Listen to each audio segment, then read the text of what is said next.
दोस्तों कैसे हैं आप सभी सभी अच्छा कर रहे होंगे। मैं बताऊं, मैं भी बहुत अच्छा हूं। वीडियो अच्छा लगे तो CKD stock market news channel को सब्सक्राइब कर लेना, साथ ही बेल आइकन बटन को प्रेस कर देना। चलिए शुरू करते हैं। हेलो फ्रेंड्स, आज मैं आपके सामने जिस शेयर की बात करने वाला हूं इसका मार्केट कैप देखो यार, 44,282 करोड़ का इसका मार्केट कैप है। करंट प्राइस 15 रुपये 40 पैसे का है और इसके बाद इसका हाई लगाया 24 रुपये 80 पैसे का। जब ये अभी रिसेंटली 24 रुपये 80 पैसे के पास गया तो लोग बिल्कुल टारगेट आ गया 50 रुपये 100 रुपये, कोई नहीं रोक पाएगा। अब वापस से जैसे ये 24 रुपये 80 पैसे को पार करेगा फिर से वीडियो बनने लगेंगे। ठीक है, अच्छी चीज़ है। 12 रुपये 20 पैसे के आसपास आ गया, ये अपने 52 वीक के लो के आसपास आ गया। क्या करना चाहिए ऐसे स्टॉक में, अभी चर्चा करने की कोशिश करेंगे। स्टॉक का पीई देखो 50.20 का है, बहुत महंगा है। बुक वैल्यू की बात करेंगे 13.50 का है। कंपनी अपनी बुक वैल्यू के आसपास है, जो कि अच्छी चीज़ है। डिविडेंड कंपनी नहीं देती है। Return on capital employ, return on equity दोनों ही कंपनी के बेकार हैं, क्योंकि 20% से ऊपर return on capital employ, return on equity banking जो स्टॉक्स होते हैं वो दे ही नहीं पाते हैं। चाहे वो कोई सा भी बैंक हो, 20% से ऊपर बैंकिंग स्टॉक्स को रिटर्न देना इम्पॉसिबल होता है।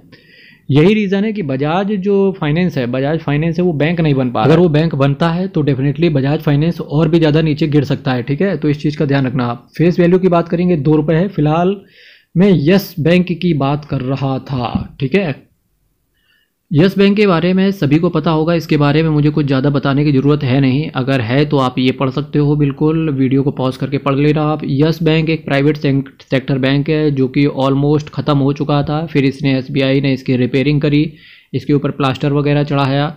उसके बाद एसबीआई ने इसको छोड़ दिया कि जा सिमरन जा, जा यस बैंक जा, जी ले अपनी ज़िंदगी। तो यस बैंक फिलहाल आया, जी ली अपनी ज़िंदगी इसने। 12 रुपये के आसपास शेयर था ये, फिर उसके बाद निकल के ये 17 के आसपास आया, फिर ये 13-14 के आसपास आ गया, फिर ये 24 के आसपास गया, फिर 24 से फिर से निकल के ये 15 के आसपास आ गया। तो इस हिसाब से अगर मैं क्या सोचूं यस बैंक के लिए क्या करता है, क्या स्ट्रेटेजी होनी चाहिए, अगर इसका मैं पास्ट रिकॉर्ड 3 साल के अंदर अंदर इसकी बात करूँ तो ये 15 रुपये 40 पैसे ना एक्यूमुलेशन का टाइम है। इस शेयर को एक्यूमुलेट करने का टाइम है, जो भी लॉन्ग टर्म इन्वेस्टर्स इसके अंदर बचे हुए हैं। ठीक है, अब देखो कुछ चीज़ें यस बैंक को अच्छा बनाती हैं, कुछ चीज़ें यस बैंक को ख़राब बनाती हैं। दोनों के बीच में आपको डिसीजन लेना है कि आपको करना क्या है। अगर मैं इसके रेवेन्यू की बात करूं तो देखो 5,135 करोड़ का, 5,474 करोड़ का सितंबर क्वार्टर में आया। दिसंबर में देखो 5,872 करोड़ का। इंटरेस्ट इनकम देखो इनको 3,285, 3,483, 3,901। रेवेन्यू कंपनी का बढ़ रहा है, इंटरेस्ट इनकम कंपनी की बढ़ रही है। एक्सपेंस देखो कंपनी का, कंपनी खर्चा भी पेल के कर रही है 2,217, 2,704 और 3,045 करोड़ का, जो कि कंपनी को अच्छा बनाता है। नेट प्रॉफिट देखो कंपनी का 311 करोड़ का, 153 करोड़ का, उसके बाद ऑलमोस्ट आधा हो गया, फिर से 153 करोड़ से 52 करोड़। ठीक है, फिर से नेट प्रॉफिट आधा हो गया। ईपीएस की बात करो 0.12, 0.06, 0.02। ठीक, नेट प्रॉफिट कंपनी का आधा हो गया, ऑलमोस्ट ईपीएस भी कंपनी का आधा ही हो गया, आधे से भी ज़्यादा नीचे गिर गया। ठीक, अब अगर इसका 0.02 से 0.01 हो गया तो ये शेयर प्राइस यकीन मानना 10 रुपये आपको दिखा देगा। ठीक, ये 52 करोड़ जो आपको नेट प्रॉफिट दिख रहा है ना, अगर 52 करोड़ से ये उठ के आ गया कितना करोड़, 26 दूना 52। ठीक है, 26 करोड़ के आसपास अगर ये आ गया नेट प्रॉफिट, ठीक, तो डेफिनेटली ये शेयर प्राइस आपको 10 रुपये के आसपास दिखेगा। अगर ये 52 से चल के ऊपर निकल गया, और जो कि मुझे ऐसा लगता है जो 31 मार्च के जो यस बैंक के रिजल्ट्स आएंगे वो अच्छे ही रहने वाले हैं। जब ये रिजल्ट्स अच्छे रहेंगे तो डेफिनेटली शेयर प्राइस वापस से 17-18 रुपये के रेंज के आसपास पहुंचते हुए देखने को मिलेगा।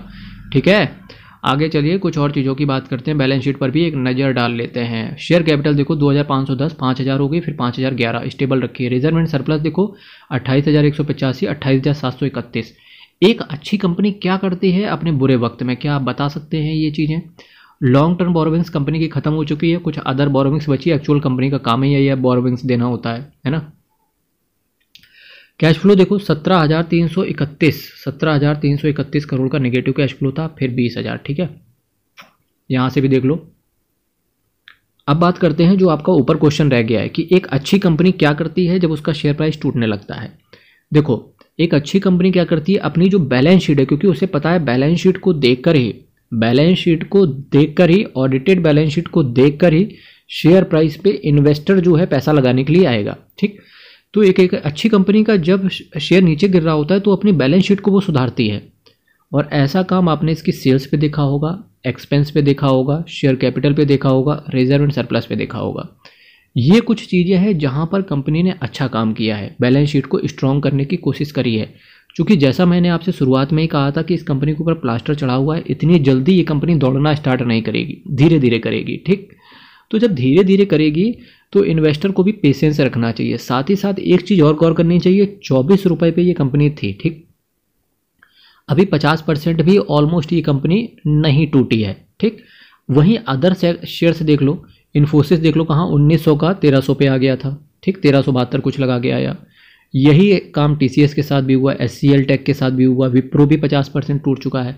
आपको यही चीज़ें देखनी पड़ेंगी कि यस बैंक भी 50% नहीं टूटा है। जब पूरा यार मार्केट ही बेकार है, जब पूरा का पूरा मार्केट ही बेकार है, चाहे वो IT सेक्टर हो, टेक्सटाइल सेक्टर हो, तुम्हारा मेटल्स एंड माइनिंग वाला सेक्टर हो, चाहे फिर तुम्हारा कंस्ट्रक्शन सेक्टर हो, चाहे तुम्हारा फिर सेक्टर ये बैंकिंग सेक्टर ही क्यों ना हो, जब पूरे मार्केट में ही प्रेशर है। ठीक, मार्केट में रेसेशन खड़ा हुआ है, मार्केट में इन्फ्लेशन की मार पड़ी हुई है, जब पूरा मार्केट ही ऐसा है तो आप इस शेयर से कैसे एक्सपेक्ट कर सकते हो कि ये रिटर्न नहीं दे रहा, क्योंकि रिटर्न तो पूरा मार्केट ही नहीं दे रहा। मैं पैसिमिस्टिक या ऑप्टिमिस्टिक वाली बातें नहीं कर रहा, मैं केवल ये बात कर रहा हूँ कि बिलीव करो अपने ऊपर। ऐसे समय पे आपको जब पूरा मार्केट में ही पूरे मोहल्ले की जब लाइट गई हुई है तो शांति से बैठना चाहिए, ना कि डिसीजन लेना चाहिए कि बेच दें कि रख लें। ठीक, तो इस चीज़ पर आप ध्यान दीजिएगा। प्रोमोटर की बात करेंगे, प्रोमोटर नहीं है कंपनी के अंदर, FII इस कंपनी के अंदर डबल हो गए ऑलमोस्ट। DII इस कंपनी के निकलते हुए देखने को मिले, भारत सरकार के पास थोड़ा सा स्टेक है। पब्लिक की बात करेंगे, पब्लिक भी निकलती हुई देखने को निकली है। ठीक है, पब्लिक निकलते हुए निकली हुई, ऑलमोस्ट 5% के आसपास पब्लिक निकली है। ठीक, तो जो ये पब्लिक 5% निकली है, तो मुझे नहीं लगता कि निकल के गए होंगे तो वहाँ भी उनका पैसा बना होगा। लेकिन जो 38% लोग जो इस कंपनी के ऊपर बने हुए हैं, मुझे लगता है ये लोग पैसा बना के ले जाएंगे अगर इस कंपनी के अंदर रुकते हैं तो। ठीक है, ये कंपनी वापस से रिवाइव करेगी ऐसा मुझे लगता है। फिर भी स्टॉक मार्केट में इन्वेस्ट करने से पहले अपने फाइनेंशियल एडवाइजर से जरूर संपर्क करना, अपना खुद का एनालिसिस एक बार करना, इसके बाद ही किसी शेयर्स में या किसी म्यूचुअल फंड में इन्वेस्ट करना। मेरे मित्रों, वीडियो अच्छा लगता हो चैनल सब्सक्राइब जरूर कर लेना। कल फिर आपके साथ मिलेंगे सेम टाइम सेम चैनल, तब तक के लिए बहुत बहुत धन्यवाद, बहुत बहुत धन्यवाद।